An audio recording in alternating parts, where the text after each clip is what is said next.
짐승과 하나님의 형상 사람이란 제목으로 하나님의 말씀 증거하도록 하겠습니다. 오늘은 천지창조 여섯째 날 창조 이야기입니다. 길어서 다음 시간까지 이제 살펴보게 될 텐데요. 우린 지난 시간 하나님께서 바다의 물고기와 궁창의 새를 창조하신 다섯째 날 창조 이야기를 살펴봤습니다. 왜 하나님께서 물고기와 새들을 창조하셨다고 했습니까? 우리에게 진리를 가르쳐 주기 위해서 그러셨다고 했습니다. 때를 지어 우글거리며 꼬리의 힘으로 사는, 다시 말해서 자기의 힘만 믿고 살아가는 그들을 보면서 그렇게 자기의 힘만 믿고 육신의 욕심을 위해 살면 결국 바다, 혼돈과 어둠과 멸망의 이 바다처럼 멸망일 수밖에 없음을 그걸 보고 깨달으라는 겁니다. 그리고 이제 여섯째 날 하나님은 땅에 짐승들을 창조하십니다. 그 이유도 똑같이 우리에게 진리를 가르쳐 주기 위함인 겁니다. 그래서 욥기서 12장에 보면 이렇게 말씀하고 있습니다. 욥기 12장 7절에서 10절입니다. 이제 모든 짐승에게 물어보라. 그것들이 내게 가르치리라. 공중의 새에게 물어보라. 그것들이 또한 내게 말하리라. 땅에게 말하라. 내게 가르치리라. 바다의 고기도 너에게 설명하리라. 이것들 중에 어느 것이 여호와의 손이 이를 행하신 줄을 알지 못하랴. 모든 생물의 생명과 모든 사람의 육신의 목숨이 다 그의 손에 있느니라. 우리에게 일어난 모든 일은 하나님께서 당신의 뜻, 곧 우린 다 하나님을 의지해야만 사는 존재임을 깨우쳐 주기 위해 행하는 것임을 증언하는 증인들이 바로 바다의 물고기와 궁창의 새들과 땅의 짐승들이라는 겁니다. 그러니까 우리는 우리를 둘러싼 이 모든 생물들을 통해서 이 진리를 잘 배우면 되는 거죠. 그래서 여섯째 날 하나님께서 사람을 창조하시기 전에 먼저 땅에 생물을 창조하시는데 그 생물을 세 종류로 창조하시는 겁니다. 24절 한번 보겠습니다. 하나님이 이르시되 땅은 생물을 그 종류대로 내되 가축과 기는 것과 땅의 짐승을 종류대로 내라 하시니 그대로 되니라. 하나님은 셋째 날에 땅이 식물을 내게 하시고는 이제 여섯째 날에 땅이 그 식물을 먹고 사는 생물과 사람을 내게 하십니다. 그러니까 이 여섯째 날은 셋째 날과 아주 밀접하게 연결되어 있는 거죠. 그러니까 셋째 날 땅을 만드시고 그리고 여섯째 날은 그 땅을 살아갈 이제 생물과 사람을 만들어 내시는 겁니다. 그런데 여기 24절에 보면 땅이 생물을 내라 이렇게 말씀하십니다. 하나님이 말씀하셨다. 땅이 생물을 내라 이렇게 말씀하셨다는 거예요. 이는 마치 땅이 스스로 생물을 낼 수 있는 것처럼 지금 이렇게 말씀이 되어 있는데요. 하지만 아니라는 겁니다. 이 말은 하나님이 이렇게 말씀하시면서 하나님이 역사하셔서 그 땅이 생물이 내도록 만드신다라는 말씀이에요. 그래서 25절에 이렇게 말씀하고 있는 거예요. 25절에 하나님이 이르시되 우리의 25절에 하나님이 땅에 짐승을 그 종류대로 가축을 그 종류대로 땅에 기는 모든 것을 그 종류대로 만드시니 하나님이 보시기에 좋았더라. 하나님이 만드셨다는 거죠. 땅이 내라 생물을 내라 하시고는 하나님이 만드셨다 이렇게 말씀을 하고 있습니다. 그러니까 하나님의 말씀은요 절대 말씀으로 거치지 않는다는 겁니다. 말씀하시면 그 말씀을 이루어내신다는 거예요. 이게 하나님 말씀이라는 거예요. 그래서 히브리어로 말씀이라는 이 단어, 앞에서도 뭐 여러 차례 살펴봤지만 말씀이라는 이 단어가 이게 다바르인데, 다바르라는 이 말은 말씀이라는 뜻도 되지만 그 말씀의 성취인 사건, 일이란 뜻도 다 가지고 있는 단어예요. 이게 한 단어 가지고 말씀도 나타내고 말씀의 성취인 사건, 일 이것도 나타내는 거예요. 그러니까 이 말씀과 그 말씀의 성취는 분리되는 게 아니라는 겁니다. 그러니까 하나님의 말씀은 말씀이 입에서 나오면 그 말씀이 역사에서 이루어낸다는, 성취해낸다는 거예요. 그 말씀을. 이게 하나님의 말씀이에요. 이게 하나님의 말씀의 능력인 거예요. 우리가 하는 말과는 너무 다르죠. 우리는 말의 능력이 없습니다. 우리 말에는 능력이 사라져버렸어요. 왜 그렇습니까? 죄가 들어오면서 이 말이 죄의 도구로 전락해버렸기 때문에 그런 겁니다. 원래는 하나님께서 우리에게 말을 주실 때, 말은 하나님이 우리 인간에게만, 사람에게만 주신 거잖아요. 하나님 말을 주실 때 여기에 창조의 능력을 담아서 주셨습니다. 원래. 그런데 죄를 범하면서, 죄를 범했다는 게 뭐예요? 결국은 자기 욕심대로 사는 자가 됐다는 얘기죠. 하나님을 무시하고 자기 욕심대로 사는 자가 되면서 말을 가볍게 여기게 됐고, 말을 남용하고, 말을 오용하고, 말을 악용하게 된 겁니다. 그러면서 이 말의 능력이 사라져버린 거예요. 말의 능력을 잃어버리게 된 겁니다. 하나님 우리가 다시 이 말의 능력, 말의 권세를 회복하기를 원하십니다. 그러려면 어떻게 해야 될까요? 죄로 타락해버린 우리의 욕심을 위한 말을 내려놓고, 우리의 욕심을 위한 말이 되면서 말이 타락해버린 거예요. 그러니까 우리 욕심을 위한 이 말을 내려놓고 하나님의 말씀을 잘 붙들어야. 그래야 이 말씀의 능력이 회복되는 거예요. 말씀의 권세가 회복되는 겁니다. 그럼 반드시 하나님께서 그 말씀을 성취해 내시는 거예요. 우리 하나님의 말씀을 잘 붙들 때. 그렇게 하나님께서 말씀의 능력, 말씀의 권세로 땅에 생물을 만들어 내시는데 그걸 세 종류로 만드셨다라고 얘기를 합니다. 그게 뭐예요? 육축과 기는 것과 땅의 짐승. 땅의 생물을 세 종류로 말씀하고 있어요. 육축과 기는 것과 땅의 짐승. 육축이 뭡니까? 히브리어로 베헤마라고 하는데요. 베헤마. 이는 원래 말을 못하는 존재라는 뜻입니다. 말을 못하는 존재. 생물들은 다 말을 못하잖아요. 그렇죠? 그러니까 땅에 사는 땅에 하나님께 창조하신 생물 중에 사람을 제외하고는 모든 생물이 다 말을 못합니다. 그러니까 이 말을 못하는 존재, 이 베헤마는 땅의 모든 생물을 지칭하는 말이 되는 거죠. 이 말이. 그래서 이 단어가 인간과 대조해서 쓰일 때는 땅의 모든 생물을 대표하는 단어로 쓰는 겁니다. 땅의 생물이라는 뜻으로 쓰이는 거예요. 땅의 짐승, 땅의 짐승이라는 뜻으로 쓰입니다. 욥기서 12장 7절에 이제 모든 짐승에게 물어보라. 이것들이 너에게 가르치리라. 이 짐승이 베헤마입니다. 그리고 신명기 28장 26절에 너의 시체가 공중의 모든 새와 땅의 짐승들의 밥이 될 것이나 할 때 이 짐승도 베헤마. 시편 49편 20절에 종기에 처하나 깨닫지 못하는 사람은 멸망하는 짐승 같들다 할 때도 이것도 베헤마예요. 그러니까 이게 인간과 대조해서 쓰일 때는 이게 땅의 짐승을 나타내는 단어가 되는 겁니다. 하지만 이 단어가 땅의 짐승이라는 또 다른 단어와 같이 쓰일 때는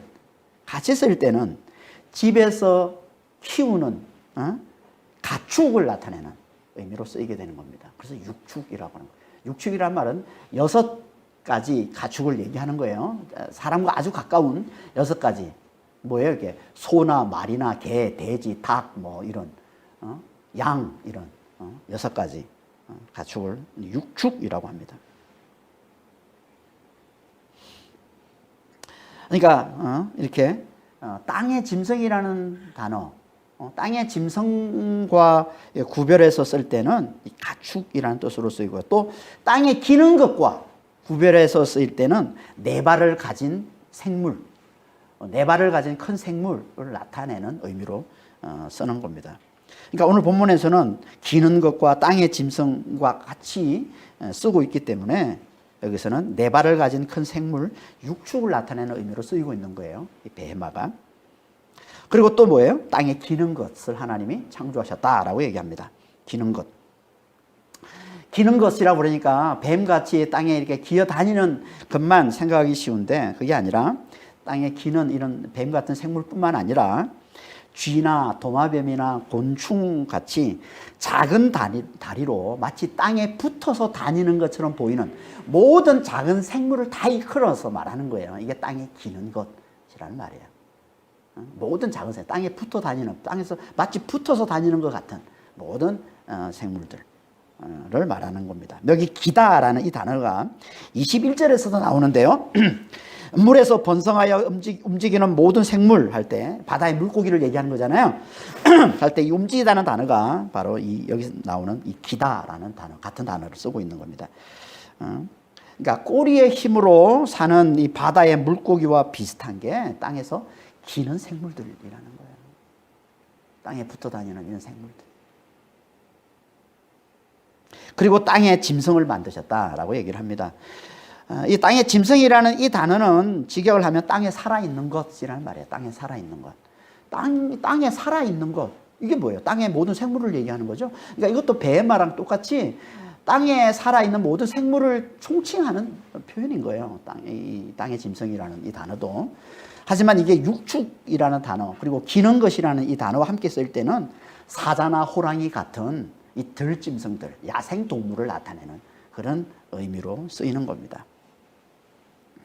하나님이 이렇게 땅에 생물을 내되 원래는 땅의 짐승이었으나 집짐승이 된 사람들과 아주 가까운 이 가축이 된 생물과 그렇지 않고 사람과 아주 분리되어 있는 땅에 기는 것과 또 들에 사는 야생 짐승으로 나누어서 하나님이 창조하셨다는 겁니다. 뭘 말하는 겁니까? 이게 우리에게 진리를 깨우쳐주고 있는 거죠. 우린 다 원래 땅의 짐승과 같은 존재였다는 거예요. 땅의 짐승. 땅의 짐승이 뭐예요? 덜짐승이 뭐예요? 주인 없는 짐승을 덜짐승이라고 그러죠. 그러니까 주인 없이 자기 마음대로 사는 존재. 이게 땅의 짐승, 이게 덜짐승이잖아요. 이게 야생 짐승들이잖아요. 자기 힘만 믿고 주인 없이 자기 마음대로 사는 존재. 그랬던 땅의 짐승이 사람의 말을 듣는, 사람의 말을 잘 듣는, 그리고 사람을 의지하는, 사람과 가까운 이 육축 베헤마가 됐다는 이야기는 결국은 우리에게 뭘 보여주는 거예요? 땅의 짐승이었던 우리가 결국은 하나님을 의지함으로, 창조주 하나님을 알아보고 그 하나님을 의지함으로 하나님과 가까운 존재가 되었음을 보여주고 있는 거예요. 육축 베헤마를 통해서. 육축 베헤마는 사람과 참 가깝습니다. 그렇죠?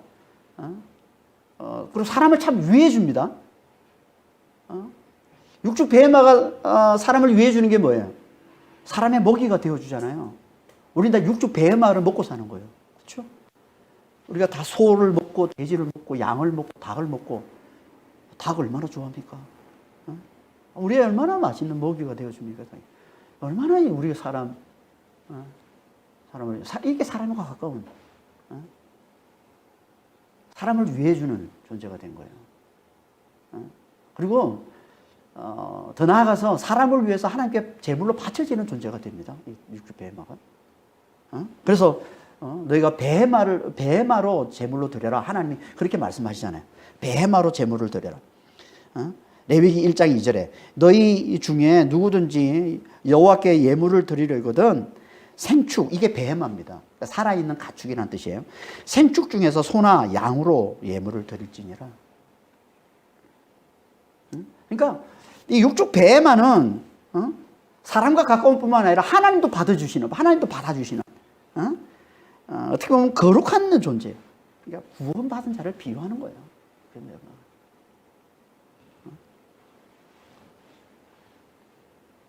그러니까 하나님은 우리가 이 육축 베헤마를 보면서 이걸 잘 깨닫기를 원하는 거예요. 땅의 짐승이었던 그가 사람을 의지하면서 사람과 가까워지고 사람께 사랑받는, 우리가 육축 베헤마를 얼마나 사랑합니까? 맨날 끼고 살잖아요. 애완견 얼마나 사랑합니까? 사람보다 더 좋아해서 지금 문제죠. 애완견 얼마나 육축 베헤마를 좋아합니까?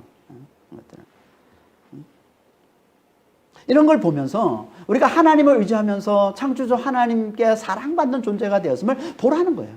이런 육축 베헤마를 보면서. 그런데 이 육축 베헤마가 어떻게 이렇게 사람에게 사람을 의지하는 자, 사람의 말을 잘 듣고 사람을 의지하고 사람과 가까워지고 사람에게 사랑받는 이런 존재가 됐습니까? 육축 베헤마가 어쩌다가 됐어요? 자신의 약함을 알아봤기 때문에 그런 거예요. 자신의 약함. 약한 존재이기 때문에 그렇다는 거예요. 이 육축 베헤마가 뜻이 뭐라고 했습니까? 베헤마의 뜻이 말을 못하는 자라고 했어요. 말을 못하는 존재. 말을 못한다는 얘기는요, 힘과 지혜가 없음을 말하는 겁니다. 힘과 지혜가 없음을. 그래서 이 말을 못하는 자를 또 다른 말로 뭐라 불러요?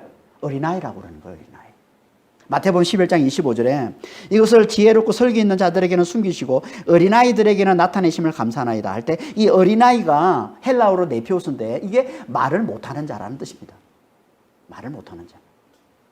말을 못하는 자 어린아이는 두 가지 의미로 쓰이죠. 긍정적인 의미와 부정적인 의미로 쓰입니다.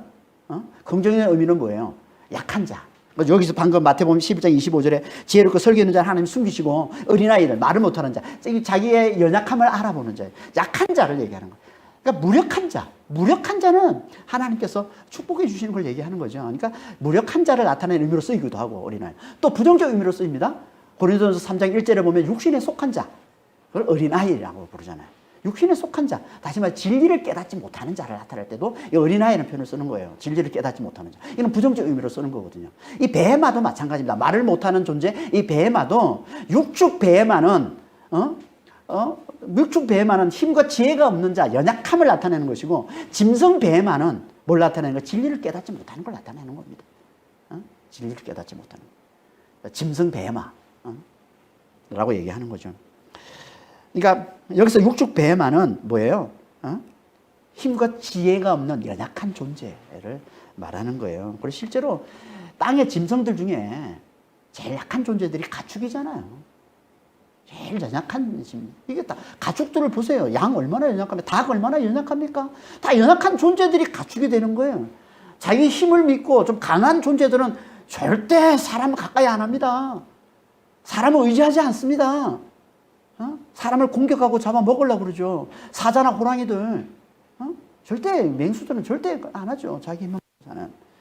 가축들은 다 연약한 존재들이에요. 연약한 존재들. 그러니까 이 말은 그러니까 못하는, 이 힘없는, 이 연약한 존재인 이 육축 베헤마만이 사람의 말을 듣고 사람을 의지하듯이 이렇게 자신의 무력함을 잘 아는 자, 이 에노시. 우리 사람도 뭐라고 그래요? 하나님이 에노시라고 그러죠. 에노시가 뜻이 뭐라고 그랬습니까? 사람이 히브리 말로 사람이라는 단어가 이시라고 그러는데 이시의 원래 말은 에노시에서 나왔다고 그래요. 그러니까 에노시라는 이 말은 쉽게 깨지는 그릇이라는 뜻이에요. 연약한 존재라는 뜻입니다. 이 에노시라는 말이. 그러니까 사람은 쉽게 죽는 자, 쉽게 금방 죽는 자, 연약한 존재 이런 뜻이에요. 그러니까 이걸 알아보는 자가 그건 뭐예요? 창조 하나님을 찾죠. 자기가 쉽게 죽는 줄 모르면, 자기가 쉽게 깨지는 존재인 줄 모르면 하나님 안 찾잖아요. 자기 힘을 의지하지. 마찬가지예요. 그걸 보여주는 거예요, 지금 비유로. 이 짐승의 세계에서 자기 힘을 믿는 맹수들은 절대 사람을 안 찾습니다. 사람을 가까이 안 합니다. 자기 힘을 의지하지. 근데 힘이 없는 존재임을 아는 자만, 그 연약한 가축들만 사람을 찾는 거예요. 사람의 말을 듣고 사람을 의지하는 겁니다. 그런 걸 보면서 하나님이 우리에게 깨우쳐 주는 거예요. 우리도 자신의 연약함을 알아보는 자만 창조주 하나님을 찾고, 그래서 창조 하나님을 의지하는 자가 되어서 구원받는 존재가 됨을 이걸 보면서 깨달아라는 거예요. 보면서. 이걸 깨닫지 못하는 자는 땅의 짐승들이라는 거예요. 땅의 짐승들처럼 그렇게 땅에서 마치 바다의 이 물고기처럼 자기의 꼬리의 힘만 믿고 사는 존재, 기는 것이 되어서 땅의 흙만 먹고 살다가 결국 멸망당하고 말 거라는 거예요. 땅의 짐승들은. 이게 하나님께서 땅에 창조하신 육축과 기는 것과 땅의 짐승 이야기라는 겁니다.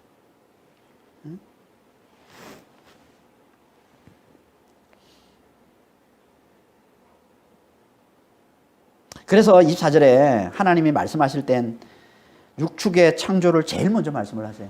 하나님 24절에 보면 하나님이 이르시되 땅은 생물을 그 종류로 내되 가축과 기는 것과 땅의 짐승, 그러니까 순수가 가축 그리고 기는 것 땅의 짐승 이렇게 말씀을 하셨다가 실제로 창조하실 땐 25절에 실제로 창조하실 때는 뭐예요? 제일 먼저 땅의 짐승을 창조하시고 그 다음에 육축을 창조하시고 그 다음에 기는 것을 창조하시고. 이 뭘 보여주는 겁니까? 이건 뭐 땅의 이 창조에 땅의 생물들을 창조하는 순수를 말하는 것이지만 그것과 함께 이건 땅의 짐승 중에서 육축 배마가 되어서 자기의 약함을 알고서 사람을 의지하는 이 육축 배마가 된 존재들은 사람과 가깝게 사람으로부터 사랑받는 그런 짐승이 되고, 그렇지 못한 존재들은 다 자기 힘만 믿고 살아가는, 땅만 바라보고 살아가는 그런 기는 것이 되는 것임을 보여주고 있는 거예요.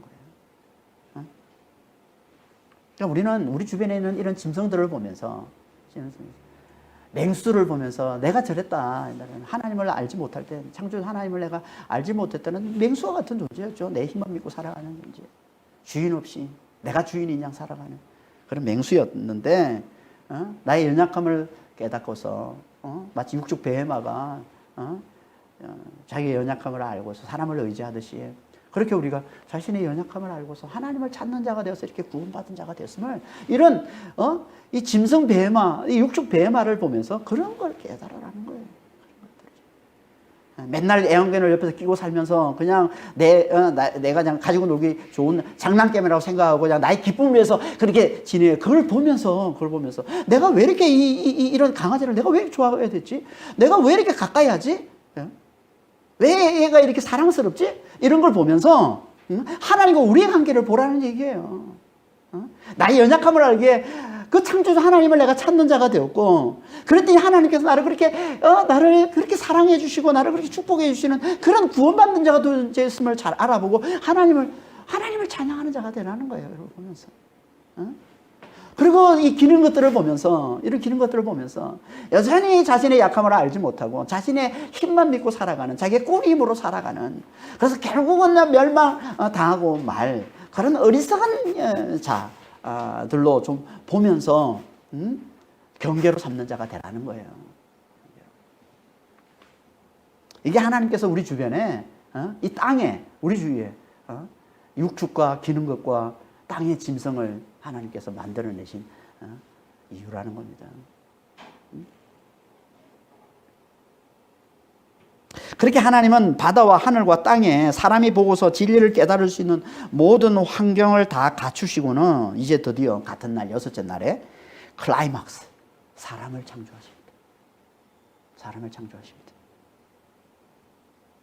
그게 이제 26절 이하의 말씀인데요. 이건 다룰 내용이 많아서 오늘은 26절만 보려고 합니다. 26절도 뭐 다 다루지는 못하고 다음 주까지 같이 나눠서 봐야 될 텐데, 오늘은 26절만 보겠습니다. 26절 한번 볼게요. 하나님이 이르시되 우리의 형상을 따라 우리의 모양대로 우리가 사람을 만들고 그들로 바다의 물고기와 하늘의 새와 가축과 온 땅과 땅에 기는 모든 것을 다스리게 하자 하시고, 사람을 창조하시는데요. 하나님이 사람을 이제 창조하시는데, 우리가 앞에서 계속 살펴봐왔던 다른 피조물을 창조하실 때와는 너무 달라요. 그렇죠? 완전히 다릅니다. 완전히 다릅니다. 그 다름의 첫 번째 모습이 뭐예요? 사람을 창조하실 때 하나님께서 의논해서 창조하시더라고요.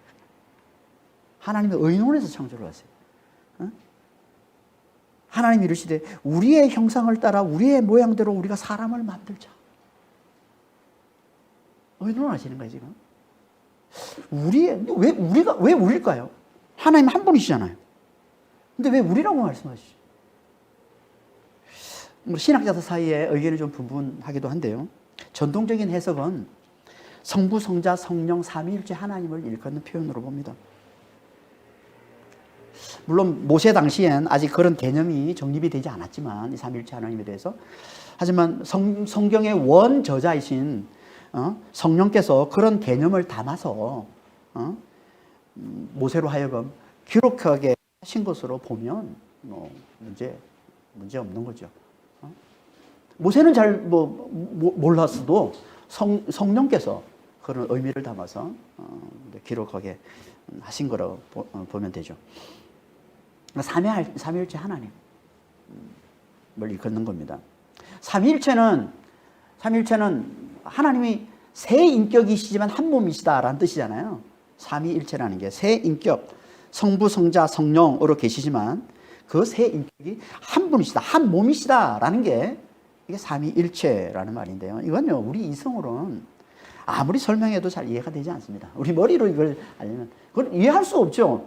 아니 모든 존재는 다 한 인격이 한 몸이인 거지. 어떻게 세 인격인데 세 인격이 한 몸이 될 수 있어요. 그건 이제 우리 인성으로는 절대 이해가 되지 않는 거예요. 믿음이 있어야만 받아들일 수 있는 영적 지식이라고 하는 거예요.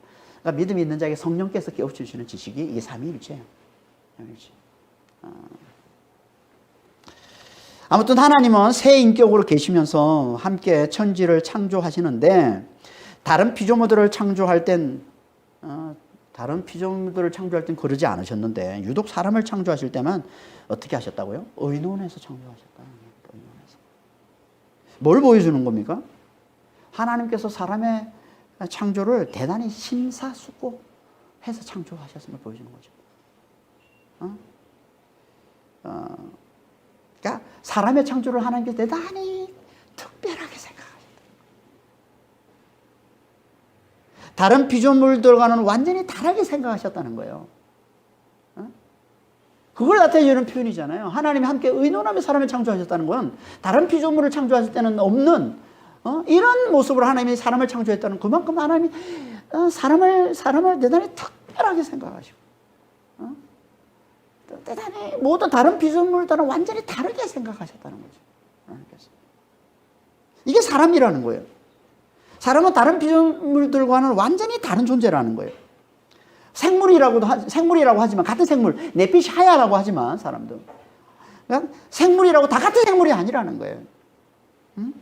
다른 생물들과는 완전히 다른 너무나 특별하고 너무나 존귀하게 창조된 생물. 이게 사람이라는 겁니다. 그러니까 우리는요 하나님을 믿을 때 사람을 더 존귀하게 대하게 됩니다. 사람을 존귀하게 대하지 않고 사람을 착취하거나 물건 취급하거나 하는 이런 건요 하나님을 제대로 모르기 때문에 그러는 거예요. 하나님을 믿지 않기 때문에 그러는 거예요. 하나님을 믿으면서도 사람을 착취하는 사람들이 있잖아요. 이런 사람들은 하나님을 믿는 신용만 내는 거지 하나님을 제대로 믿는 게 아니에요. 아니 사람을 이렇게 존귀하게 지은 하나님이심을 아는데 그 하나님을 믿으면서 어떻게 사람을 학대합니까? 어떻게 사람을 그렇게 물건 취급하고 노예 취급하면서 그렇게 삽니까? 하나님을 제대로 믿는 게 아니죠. 하나님을 믿는다고 해도. 그러니까 하나님을 제대로 믿으면 그게 곧 자연스럽게 인권을 높이게 되는 거예요.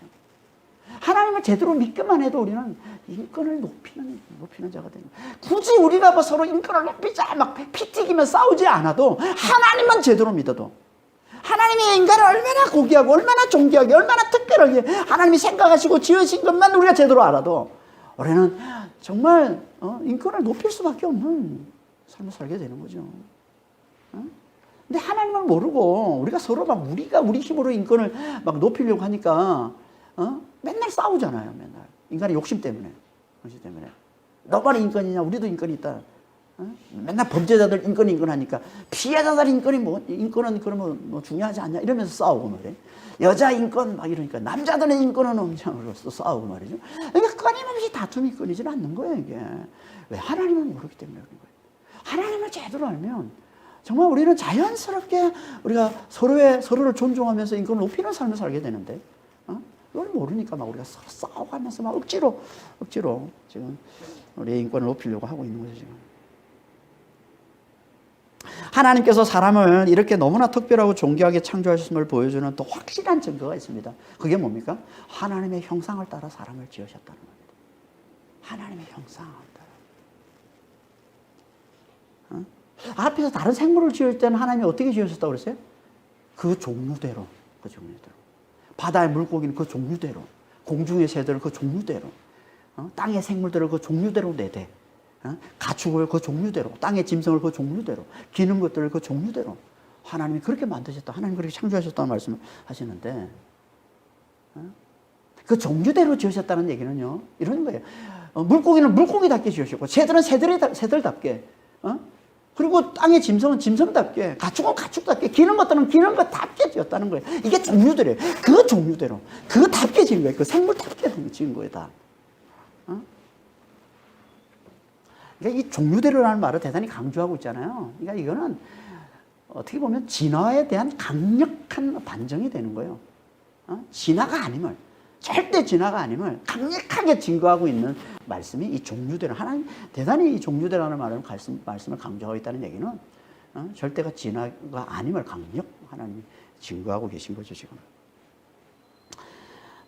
다 이렇게 모든 생물들은 다 그 종류대로, 그 답게 그렇게 하나님이 지으신 거예요, 다. 물고기는 물고기답게, 새는 새답게, 짐승은 짐승답게, 가축은 가축답게 다 그렇게 지으셨는데, 유독 사람만 사람답게 지으신 게 아니라, 사람의 종류대로 지으신 게 아니라 뭐로 지으셨다고요? 하나님의 형상을 따라 지으셨다는 거예요. 하나님의 형상을 따라. 한마디로 뭐예요? 하나님답게 지으신 거예요. 사람은 하나님답게 지으셨다는 거예요. 사람을 누르면 하나님이 나온다는 거예요. 하나님이 드러나게 하나님이 지으셨다는 거예요. 이게 하나님의 형상으로, 이게 하나님의 모양으로 사람을 지으신 거예요. 이것만큼 사람을 하나님이 특별하게 존귀하게 하나님께서 사람을 대하시고 사람을 생각하시고 그렇게 지었음을 보여주는 표현이 없죠. 이거는 가장 사람을 가장 존귀한 자로 하나님께서 여기고 계심을 보여주는 표현이 이 표현인 거예요. 하나님의 형상, 하나님의 모양. 사람을 지으셨다는 겁니다. 이게 사람이에요. 이 사람. 하나님이 드러나, 하나님을 드러내는 존재로 지으신 존재. 이게 사람이라는 거예요. 사람.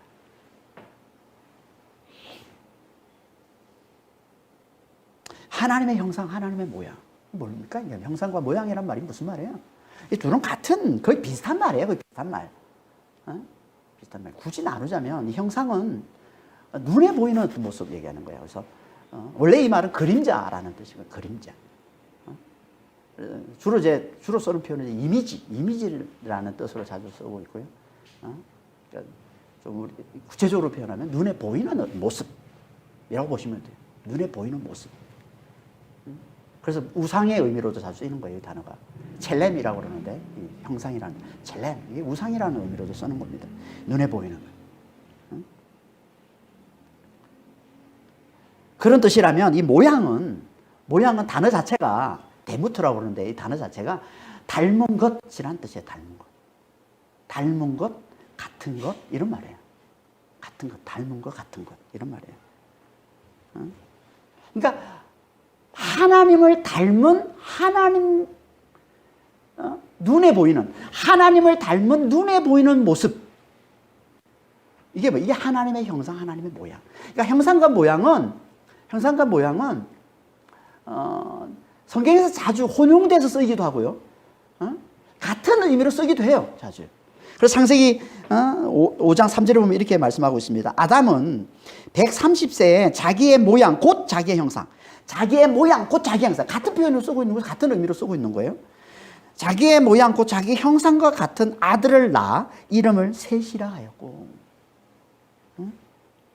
그러니까 하나님의 형상, 하나님의 모양은 같은 의미를 어떻게 반복해서 강조해서 쓰고 있다 이렇게 보시면 돼요. 근데 그 의미가 뭐라고요? 그게 하나님을 닮은 눈에 보이는 모습.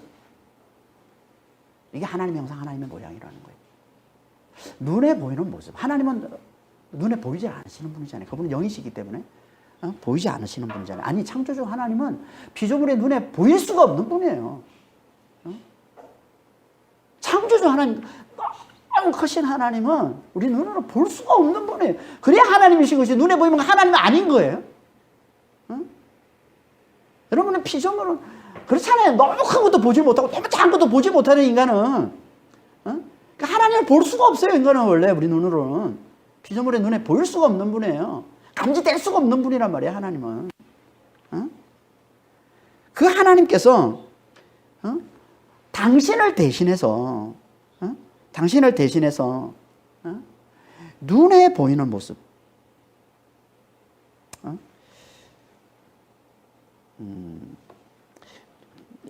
눈에 보이는 존재를 이제 하나님이 창조하셨는데, 눈에 보이는 존재를 하나님이 창조하셨는데 그게 뭐라고요? 그게 사람이라는 거예요. 당신을 닮은, 당신을 대신할, 하나님을 대신할, 하나님을 닮은 눈에 보이는 모습. 이게 사람이라는 겁니다. 하나님을 닮았다는 게 구체적으로 뭘 얘기하는 걸까요?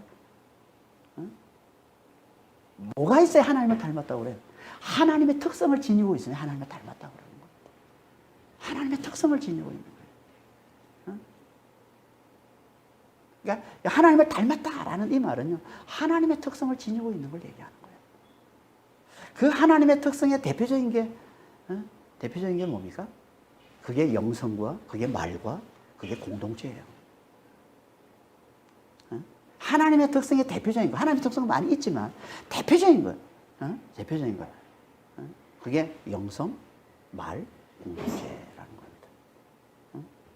그거 하나님께서 그 특성, 하나님의 그 특성을 우리에게 주셔서 우리도 그 특성을 지닌 존재로 하나님께서 지으신 게 그게 사람이라는 겁니다. 그래서 우리는 다 영성이 있어요. 영성이 뭐예요? 영이신 그 하나님을 감지하고 그분과 교통하는 게 영이에요. 영성이에요. 영이신 그 하나님을 알아보고 그분과 교제하고 그분과 소통하고 그분과 친밀하게 사귈 수 있는 능력, 그래서 세상으로부터 자유해질 수 있는 능력, 이게 영성인 거예요. 그러니까 이 영성에서 자유함이 나오는 거예요. 하나님과 친밀해지는 자가 세상으로 자유해지는 겁니다. 영이신 그분과 하나가 되면 세상으로 자유해지는 거예요. 하나님과 친밀해지고 하나님과 가까워지고 하나님과 소통을 잘하는 자가, 관계를 잘 맺는 자가 이 세상으로부터 자유해지는 사람. 그게 영성의 능력이에요. 영성의 자유. 이게 하나님께서 우리에게 주신 거예요. 하나님의 특성을 사람에게만. 그리고 또 뭐 있어요? 말의 권세. 말이 뭐라고 그랬어요? 우리 안에 있는 마음의 뜻을 밖으로 드러내는 거예요. 밖으로 드러내서 그 뜻한 바를 이뤄내는 그 능력, 이게 말이에요. 말은 원래 이 창조의 능력을 가지고 있다고 그랬어요. 마음에 있는 것들을 밖으로 드러내서 성취해내는 거예요. 이게 이 능력을 가지고, 이 권세를 가지고 있는 거예요. 이걸 하나님 우리에게 주신 거예요. 이게 말의 권세가 있어요. 그리고 또 뭐 있어요? 공동체 사랑. 하나님의 특성이잖아요. 삼일체 하나님이시잖아요. 그분은 공동체시잖아요. 다르신데 하나신 거잖아요. 이게 공동체거든요. 그 특성을 하나님 우리에게도 주셔서 사랑으로 하나 되게 하시는 겁니다. 사랑으로 하나 되게 하시는 거예요. 그러니까 우리가 하나님의 형상으로 산다는 얘기는 이 세 가지를 잘 누리며 사는 거예요. 이게 하나님 형상으로 사는 거예요. 이게 있어야 하나님 형상으로 사는 거예요. 영성의 자유가 있어야 하나님 형상으로 사는 거예요. 하나님과 늘 소통하면서 하나님과 늘 친밀하게 교제를 나누면서 이 세상으로부터 좀 자유할 수 있는 이 능력을 잘 누려야 이게 하나님의 형상으로 사는 자인 거지. 하나님의 형상으로 따라 지원받은 존재인 거지. 이게 없으면 우리 하나님 형상 아닌 거예요. 이게 없으면 하나님과 소통할지를 몰라. 그럼 우리는 하나님 형상 아닌 거죠. 그리고 말의 권세가 있어요. 하나님 형상이. 하나님 형상. 말의 권세가 있어요. 마음에 뜻한 것을 입으로 밖으로 드러내서 함께 소통하면서 그 뜻한 바를 이루어내는 그 능력을 누릴 줄 알아야. 그러니까 대화하면서 말을 하면서 이 말로 함께 창조해내는 이 능력, 이 말의 능력, 이 말의 권세, 이걸 누릴 줄 알아야 이 하나님의 형상으로 사는 겁니다. 그러니까 우리가 사람이라고 하면서 말보다 주먹이 앞서면 이거 하나님의 형상 아닌 거예요. 이게 짐승인 거죠. 하나님의 형상은요, 말을 앞세우는 게 하나님의 형상이에요. 말로 창조해내는 게 하나님의 형상이에요. 말로 문제를 해결해내고, 말로 모든 만들어내고 창조해내는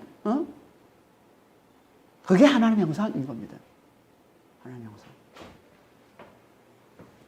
그리고 우리가 하나님의 형상으로 산다는 건 사랑으로 사는 거예요. 사랑으로. 공동체를 이루어가는 이 사랑으로.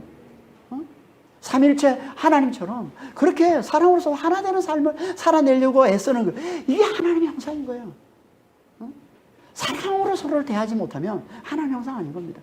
서로를 착취의 대상으로 보고 아니면 우상의 대상으로 보고 그렇게 서로를 대하면 그건 하나님의 형상 아닐 거예요. 하나님의 형상은요, 사랑으로 대하는 거예요. 사랑으로 하나 되려고 하는 게 하나님의 형상인 거예요. 그러니까 하나님은 우리 인간에게, 우리 사람에게 이 세 가지 하나님의 형상을 지니게 하셔서 하나님의 형상, 하나님의 모양으로 이 세상을 살게 하신다는 겁니다. 이게 하나님의 형상이라는 거예요. 하나님의 형상. 이렇게 하나님의 특성, 이 하나님의 특성을 지니고 있다라는 이 말은 다른 말로 뭐예요? 하나님의 특성을 지니고 있다라는 이 말은 다른 말로 이게 하나님의 아들이라는 말이에요. 어? 아들. 하나님의 특성을 그대로 물려받았어. 그걸 아들이라고 그러죠. 하나님의 아들. 그리고 사람도 그렇잖아요. 아버지의 특성을 그대로 물려받았어요. 그걸 아들이라고 그러잖아요. 어? 그걸 닮았다 그러는 거예요. 그래서 아들을 보고서 닮았다. 그 특성을, 아버지의 특성을 그대로 가지고 있으면, 아들이네? 이러죠. 그 특성을, 예를 들어서 제 특성을 그대로, 아들이 그 특성을 가지고 있어. 그러면, 사람들이 그러잖아요. 아들인가? 아들이. 그걸 닮았다고 그러고, 그걸 아들이라고 그러는 거예요. 그걸 형상이라고 그러는 거예요. 특성을 하나도 안 닮았어. 특성을 하나도 안 가지고 있어. 아버지의 특성 하나도 안 가졌어. 그럼 되게 섭섭합니다, 아버지가. 그렇죠. 섭섭하죠. 좀 이게 안 좋은 거라도 특성을 가지고 있으면요, 오히려 미안하면서 솔직히 좀 기쁜 마음이 있어요. 아들이구나, 이렇게. 그 특성을 가지고 있으니까. 아들만 자꾸 얘기해서 딸한테 미안한데, 딸도 마찬가지죠. 똑같이. 아버지의 그 특성을 가지고 있으면 아버지를 닮은 게 되는 것이고, 그 닮은 모습을 볼 때 아버지가 기쁜 거예요. 그 특성을 보면서. 야, 아들이구나. 그 특성을 드러내야. 그 아버지의 특성을 잘 드러내야 하나님 기쁜 거지. 그걸 가지고 그 지니고 있는 그 형상을 보면서, 그 아들을 보면서 기쁜 거예요.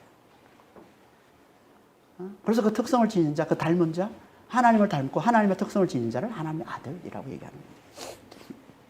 그래서 신약에서는요, 하나님의 형상을 다, 하나님의 형상을, 뭐라고 말씀하냐면, 하나님의 아들 그리스도로 말씀하는 거예요. 신약에서. 고린도서 4장 4절입니다. 그리스도는 하나님의 형상이니라. 골로새 1장 15절. 그는 보이지 아니하는 하나님의 형상이시요 모든 피조물보다 먼저 나신 이시니. 로마서 8장 29절에 하나님이 미리 아신 자들을 또한 그 아들의 형상을 본받게 하기 위하여 미리 정하셨으니 이는 그로 많은 형제 중에서 맏아들이 되게 하려 하십니다. 신약에서는요, 하나님의 형상은 그리스도밖에 없어요. 신약에서는. 그러니까 하나님의 참 형상 그리스도시라는 거죠. 그러니까 사람을 하나님의 형상을 따라 하나님께서 만드셨다, 하나님이 지으셨다 하는 말은 그건 뭐라는 거예요? 하나님의 참 형상인 그리스도의 형상을 따라 지으셨다라는 얘기예요. 그리스도의 형상을. 모든 피조물보다 먼저 나시니, 먼저 났다고 그러니까 뭐 창조됐다는 의미가 아니라 모든 피조물보다 먼저 계시니, 그분 하나님이시잖아요. 성자 하나님. 먼저 계시니 그분의 형상을 따라 지음받은 존재라는 얘기예요. 다시 말하면 그리스도 안에서만 우리는 하나님의 형상이 될 수 있다는 거예요. 그리스도 안에서 하나님의 아들로 창조되셨다라는 얘기가 하나님의 형상을 따라 지음받은, 비전받았다라는 말씀이라는 얘기예요. 그러니까 그리스도 안에서 우리는 하나님의 형상을 따라 지음받은 존재. 그리스도 안에서. 그래서 우리는 다 그리스도 밖에서는 하나님의 형상을 따라 지음받는 존재임에도 하나님의 형상으로 살지를 못하는 거예요. 다. 그렇잖아요. 하나님의 형상으로 지음받으면서 다 우리 영성이 있고, 다 말의 권세를 가지고 있고, 다 공동체를 살고 있으면서도 그걸 누리지를 못해요. 그걸 행하지를 못해요. 그 자유를 누리지를 못하고, 그 사랑을 행하지를 못하는 거예요. 그 말의 권세를 다 잃어버리고 살고 있어요. 그렇잖아요, 지금 우리의 모습이. 왜? 우리가 그리스도 밖에 있기 때문에 그런 거잖아요. 그러니까 우리는 그리스도 안에 들어와야만, 그리스도를 믿어야만, 이 하나님의 형상이 회복되는 거예요. 이 영성의 자유를 누리면서, 이 공동체의 이 사랑을 행하면서, 이 말의 권세를 선포하면서 살아가는 존재가 되는 겁니다. 아니면 우리는 절대 하나님의 형상으로 살아갈 수가 없어요. 그러니까 이 말씀은 하나님께서 처음부터 우리를 그리스도 안에서 하나님의 형상, 하나님의 아들이 되도록 창조하셨다는 말씀이에요. 처음부터. 그리스도 안에서. 이렇게 하나님의 형상, 하나님의 아들로 창조하셨다는 걸 또 다른 말로 하면 뭐가 될까요? 아니, 만유의 왕이신, 모든 만물을 지신 그 하나님께서 당신의 형상으로 우리를 지으셨다, 당신의 아들로 우리를 지으셨다라는 말은 그건 뭐예요? 하나님께서 우리를 왕으로 창조하셨다는 얘기예요. 그러니까 하나님 형상으로 지었다. 하나님의 아들로 창조하셨다는 말은, 다른 말은 우리를 왕으로 지으셨다. 그래서 26절 후반절에 뭐라고 얘기합니까?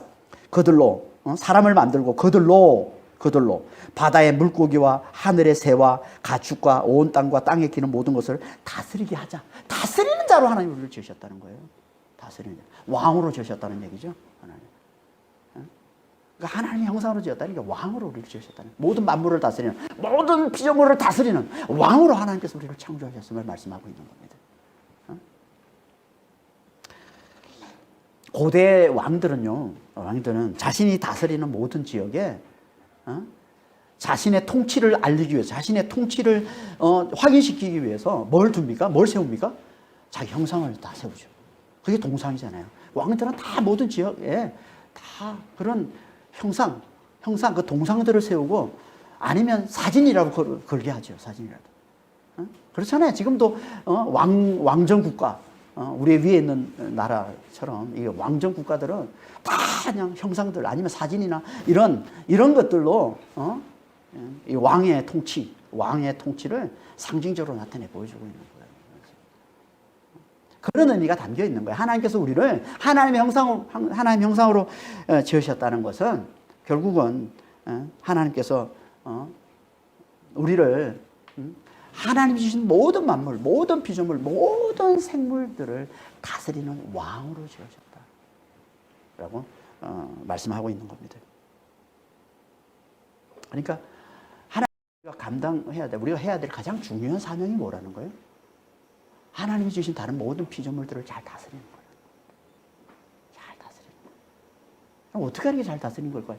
아니 바다의 이 물고기들을, 공중의 새들을 우리가 어떻게 하는 게 잘 다스리라고 그러는 거지? 땅의 짐승들을 다스리는, 맹수들을 사자와 호랑이를 다스리라고 그러는 거지. 어떻게 우리가 그것들을 다스립니까? 다스리는 자로 하나님 우리를 부르셨어요. 그렇게 우리를 지으셨단 말이에요. 어떻게 하는 게 잘 다스리는 걸까요? 이건요, 그 모든 만물들을, 그 모든 피조물들을 하나님의 피조물로 잘 알아봐주고, 하나님의 피조물로 잘 알아봐주고 사랑으로 대하는 겁니다. 자유와 사랑으로 대하는 겁니다. 자유와 사랑으로 대하는 겁니다. 이게 피조물을 잘 다스리는 겁니다. 자유와 사랑으로 대하는 겁니다. 하나님의 형상, 하나님의 특성을 하나님께서 우리에게 주셨어요. 이 자유와 이 사랑을 하나님 우리에게 주셨습니다. 그것으로 피조물을 대하는 거예요. 그들을 피조물로 알아보고 그 사랑으로, 그 자유와 그 사랑으로 대하는 걸 피조물을 잘 다스린다고 하는 겁니다. 그래서 로마서 8장 19절에서 22절에 보면 모든 피조물들이 하나님의 아들을 고대한다라고 얘기하고 있는 거예요. 아들. 로마서 8장 19절에서 22절입니다. 피조물이 고대하는 바는 하나님의 아들들이 나타나는 것이니 썩어짐의 종노릇한 데서 해방되어서 하나님의 자녀들의 그 영광의 자유에 이르는 것이니라.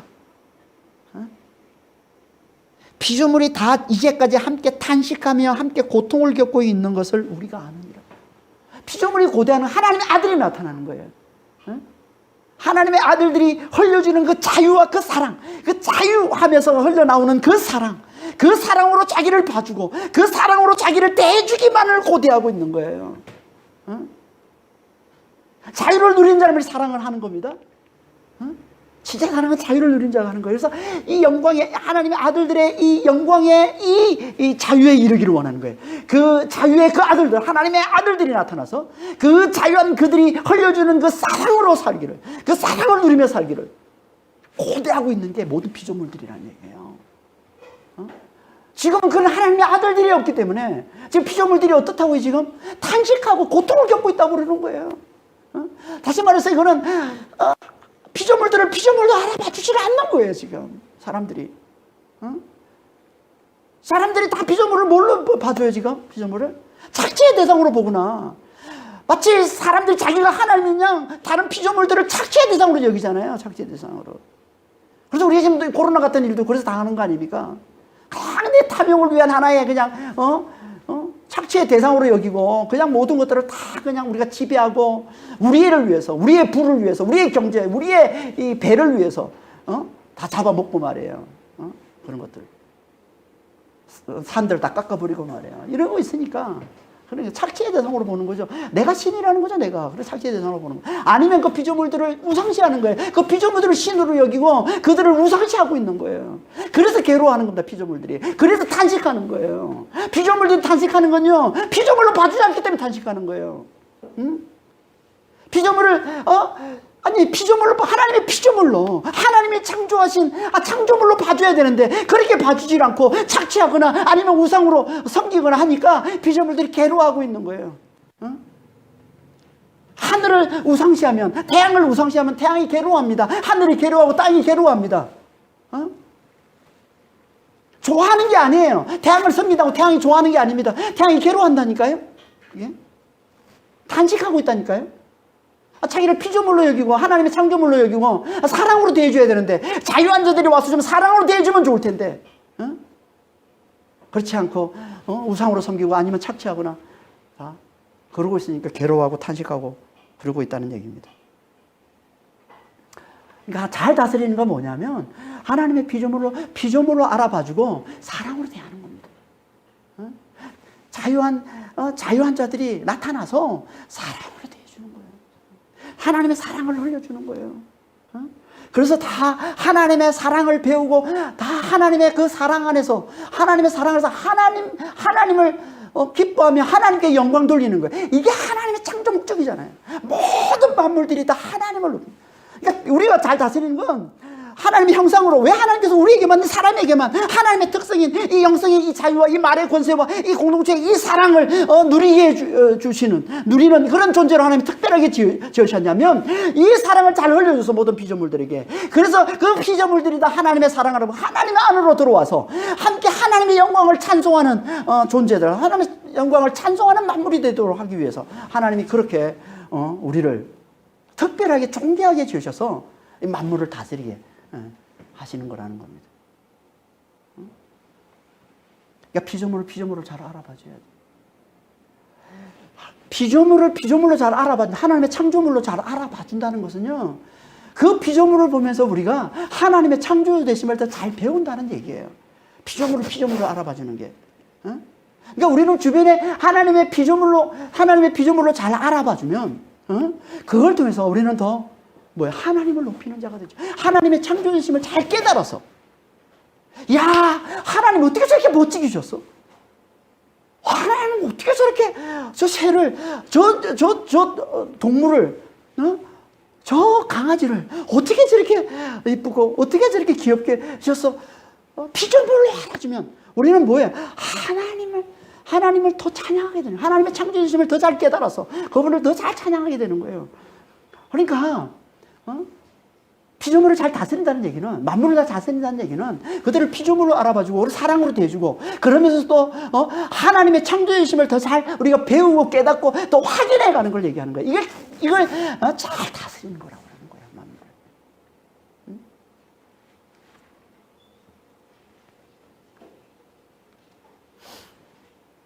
근데 우리가 이게 잘 안 되잖아요. 피조물로 알아봐야 하는데 이게 잘 안 되잖아요. 사랑으로 대해야 되는데 잘 안 되잖아요. 왜 안 됩니까? 왜? 죄로 말미암아서 하나님의 형상을 잃어버리기 때문에 그런 거죠.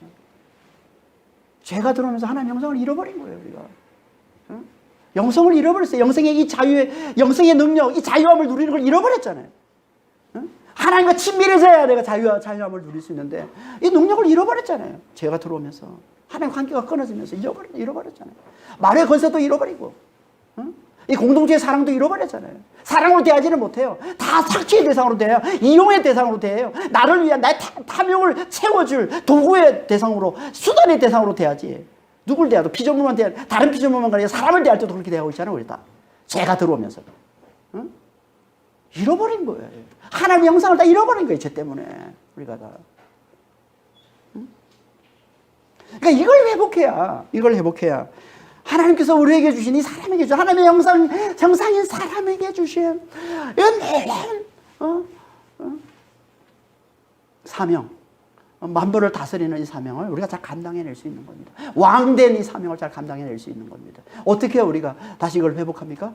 예수 안에 들어와야, 그리스도 안에 들어와야, 예수를 믿어야, 그리스도의 십자가 부활을 잘 믿어야, 그래서 새 사람을 입어야, 그래서 새 사람을 입은 자를 하나님의 형상을 입은 자라고 얘기하는 거예요. 골로새 3장 10절에 새 사람을 입었으니 이는 자기를 창조하신 이의 형상을 따라 지지까지 새롭게 하심을 입은 자니라. 자기를 창조하신 이의 형상을 입은 자, 새 사람이 되는 게 그리스도의 십자가 부활을 좀 잘 듣고 이 복음을 잘 듣고 예수를 잘 믿는 게 내 안에 그리스도가 사심을, 부활하신 그분이 내 안에 사심을 내가 잘 알아보는 이게, 새 사람을 입는 이게 내가 하나님의 형상을 입은 자가 되는 거예요. 그래서 영생의 이 자유를 누리고 이 말의 권세를 회복하고 이 공동체의 이 사랑을 나눌 줄 아는 사람이 되는 거예요. 그래서 하나님께서 맡기신 이 사명을, 왕된 이 사명을 잘 감당할 수 있는 자가 되는 겁니다. 하나님께서 이렇게 우리를 축복해 주신 거예요. 하나님. 짐승이었던 우리가 자기의 힘만 믿고 자기가 주인인 양 자기 힘만 믿고 살아가던 우리를 하나님께서 이렇게 놀랍게 축복해 주셨습니다. 어떻게 하니까? 우리가 죄인임을 알아보고 우리가 연약한 존재임을 알아보고 예수를 붙드니까, 예수 안에 들어오니까, 짐승이었던 우리가 예수 안에 들어오니까 만물을 다스리는 왕이 되게 해주시는 거예요. 이게 하나님께서 사람을 높여주시는, 이게 하나님께서 사람을 특별하게 지으시고 창조해 주신 하나님의 놀라운 축복이라는 겁니다. 그러니까 우리는 정말 예수 안에서, 그리스도 안에서 이 하나님의 형상, 이 하나님의 형상, 하나님이 놀랍게 축복해 주신, 하나님께서 놀랍게 높여주신 이 하나님의 형상을 잘 회복해서 하나님 우리에게 맡기신 만물을 다스리는, 모든 피조물을 잘 다스리는 이 왕의 이 사명을 잘 감당해내는 그런 믿음의 성도들이 다 되시길 예수님으로 축원합니다. 기도하겠습니다. 하나님 아버지, 예수의 십자가와 부활의 이 복음을 잘 듣고 잘 깨달아서 주님, 정말 부활을 사는 새 사람이 되게 하시고, 그래서 정말 그리스도 안에서 하나님의 형상을 입은 자, 영성의 자유를 회복하고 말의 권세를 회복하고 공동체의 이 사랑을 회복한 자가 되게 하셔서 아버지 하나님, 정말 하나님께서 사람을 지으시면서 아버지가 맡겼었던 그 사명, 모든 피조물, 모든 만물, 모든 생물들을 다스리라고 하신 아버지 하나님, 그 사명을 잘 감당해내는, 피조물을 피조물로 알아보고 사랑으로 대해줄 줄 아는, 자유와 사랑으로 대해줄 줄 아는 아버지 하나님, 정말 피조물을 하나님이 맡기신 아버지 하나님, 정말 그 사명대로 피조물을 제대로 잘 아버지와 다스리는 왕이 된 아버지와 그런 믿음의 성도들이 다 될 수 있도록 주님 저희들을 축복해 주시고 주님 인도하여 주시옵소서. 감사하며 우리 주 예수 그리스도로 기도합니다. 아멘.